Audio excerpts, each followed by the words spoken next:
Hi hello ನಮಸ್ಕಾರ. ಯಾರೆಲ್ಲ ಈ ವಿಡಿಯೋನ ನೋಡ್ತಾ ಇದ್ದೀರೋ ಅವರೆಲ್ಲರಿಗೂ ನಮಸ್ಕಾರ.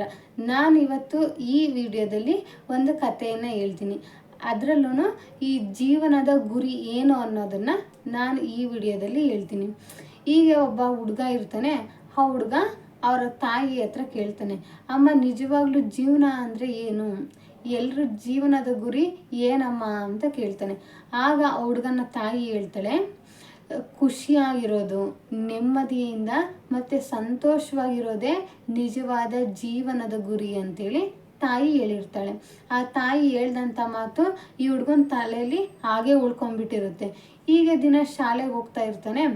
ಆಗ ತರಗತಿಗೆ ಬಂದಂಥ ಶಿಕ್ಷಕಿ ಎಲ್ರಿಗೂ ಕೇಳ್ತಾರೆ, ನೀವು ಮುಂದೆ ದೊಡ್ಡವರಾದ್ಮೇಲೆ ಏನಾಗ್ತೀರಾ ಹೇಳಿ ಅಂತೇಳಿ ಕೇಳ್ತಾರೆ.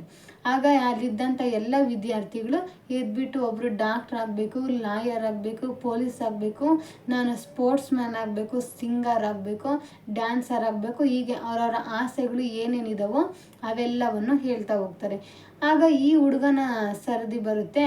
ಆ ಹುಡುಗ ಎದ್ಬಿಟ್ಟು ಹೇಳ್ತಾನೆ, ಮೇಡಮ್ ನಿಜವಾದ ಜೀವನದ ಗುರಿ ಏನು ಅಂತಂದರೆ ನಾನು ಮುಂದೆ ದೊಡ್ಡವನಾದ್ಮೇಲೆ ತುಂಬ ಸಂತೋಷವಾಗಿರೋದಕ್ಕೆ ಮತ್ತು ನೆಮ್ಮದಿಯಾಗಿರೋದಕ್ಕೆ ಇಷ್ಟಪಡ್ತೀನಿ.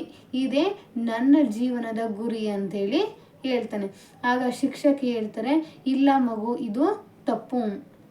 ಜೀವನದಲ್ಲಿ ಏನಾದರೂ ಒಂದು ಸಾಧನೆ ಮಾಡಬೇಕು, ಚೆನ್ನಾಗಿ ದುಡಿಬೇಕು, ಅದರಿಂದ ನಾವು ಚೆನ್ನಾಗಿರಬೇಕು, ಅದು ಗುರಿ ಇಟ್ಕೊ, ನೀನು ಇಟ್ಕೊಂಡಿರೋ ಗುರಿ ತಪ್ಪು ಅಂತೇಳಿ ಹೇಳ್ತಾರೆ. ಆಗ ಹುಡುಗ, ಇಲ್ಲ ಮೇಡಮ್, ನೀವು ಹೇಳಿದ್ದು ತಪ್ಪು. ಜೀವನದಲ್ಲಿ ಸಂತೋಷವಾಗಿರೋದು, ನೆಮ್ಮದಿಯಿಂದ ಇರೋದೇ ನಿಜವಾದ ಗುರಿ. ನಾನು ಹಾಗೆ ಇರೋದಕ್ಕೆ ಪ್ರಯತ್ನ ಪಡ್ತೀನಿ, ಅದನ್ನು ಪಡ್ಕೊಳ್ಳೋದಕ್ಕೆ ನಾನು ಇವಾಗಿಂದ ಶುರು ಮಾಡ್ತೀನಿ ಮತ್ತು ಪ್ರಯತ್ನವನ್ನು ಪಡ್ತೀನಿ ಅಂತೇಳಿ ಆ ಹುಡುಗ ಆ ಟೀಚರ್ಗೆ ಹೇಳ್ತಾನೆ. ಇದು ಸರಿ ಅಲ್ವಾ? ಜೀವನದಲ್ಲಿ ಎಲ್ಲನೂ ಇರುತ್ತೆ, ಆದರೆ ನೆಮ್ಮದಿ ಇಲ್ಲ ಅಂದರೆ ಎಲ್ಲ ಇದ್ದು ಕೂಡ ವ್ಯರ್ಥ. ಬೇಕಾದಷ್ಟು ಆಸ್ತಿ ಇರುತ್ತೆ, ಅಂತಸ್ತಿರುತ್ತೆ, ಬಂಗ್ಲೆ, ದೊಡ್ಡ ದೊಡ್ಡ ಬಂಗ್ಲೆ, ಕಾರು, ಕೈಗೊಬ್ಬರು ಕಾಲ್ಗೊಬ್ಬರು ಎಲ್ಲ ಆಳುಗಳು, ಪ್ರತಿಯೊಂದು ಎಲ್ಲನೂ ಇರುತ್ತೆ. ಆದರೆ ಜೀವಕ್ಕೆ ನೆಮ್ಮದಿ ಅನ್ನೋದೇ ಇರೋದಿಲ್ಲ. ಅದಕ್ಕೆ ನೀವು ಏನು ಸಂಪಾದನೆ ಮಾಡ್ತಿರೋ ಬಿಡ್ತಿರೋ ಗೊತ್ತಿಲ್ಲ, ಆದರೆ ನಿಮ್ಮ ಜೀವನದಲ್ಲಿ ನೆಮ್ಮದಿ ಮತ್ತು ಸಂತೋಷವನ್ನು ಸಂಪಾದನೆ ಮಾಡಿ. ಈ ನೆಮ್ಮದಿ ಮತ್ತು ಸಂತೋಷನೇ ನಿಮ್ಮ ಜೀವನದ ಗುರಿಯಾಗಲಿ ಅಂತ ನಾನು ಈ ವಿಡಿಯೋ ಮೂಲಕ ಹೇಳ್ತೀನಿ.